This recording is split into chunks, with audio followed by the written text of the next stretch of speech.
warahmatullahi wabarakatuh. Perkenalkan, nama saya Atrisandi dari kelas PTIKC Angkatan 2019. Baik, pada kesempatan kali ini, saya akan membahas materi tentang ARP dan RARP. Sebelumnya, ARP dan RARP adalah dua protokol jaringan komputer yang digunakan untuk menyelesaikan lapisan tautan dan alamat protokol IP. ARP menyelesaikan alamat IP mengingat alamat perangkat keras. RARP menyelesaikan alamat perangkat keras ketika alamat IP yang disediakan. Pada kenyataannya, RARP melakukan kebalikan dari ARP. Oleh karena itu, namanya reverse ARP, tetapi RARP tidak digunakan lagi atau telah digantikan oleh protokol yang lebih baik lagi.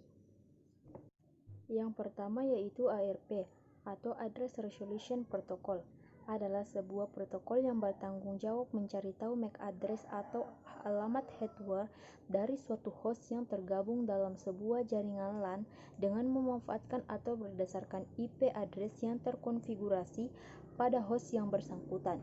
Dalam OSI layer, protokol ini bekerja antara layer 2 dengan layer 3. Cara kerja protokol. Yang pertama, awalnya ARP melakukan pengiriman sebuah pesan yang sifatnya broadcast atau menyeluruh. Isi dari pesan tersebut berupa permintaan sebuah alamat MAC address suatu host berdasarkan IP address setiap host. Pesan permintaan ini dikirim secara menyeluruh ke semua host yang tergabung dalam jaringan LAN. Yang kedua, setelah pesan tersebut sampai pada host tujuan, maka host tujuan akan membalas pesan tersebut dengan sebuah pesan balasan yang berisi alamat fisik atau MAC address yang sesuai dengan IP address yang diminta tadi. Yang ketiga, bisa dikumpulkan.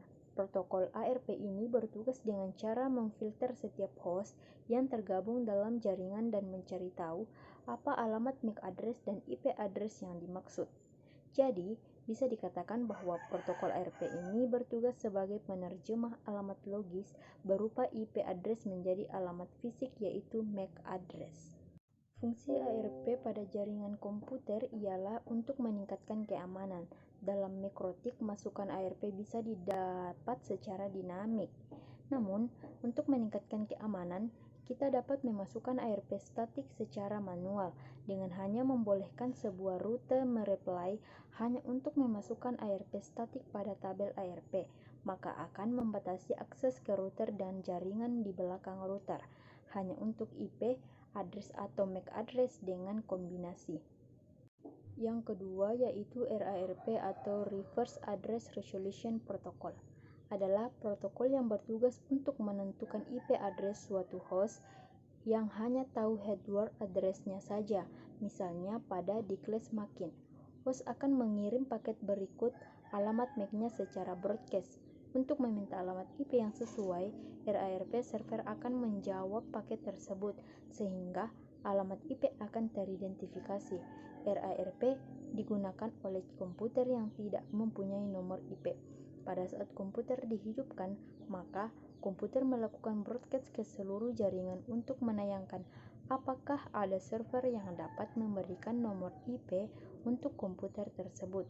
Server yang dapat memberikan nomor IP secara otomatis disebut DHCP atau Dynamic Host Configuration Protocol. Paket broadcast tersebut dikirim beserta dengan MAC address dari pengirim.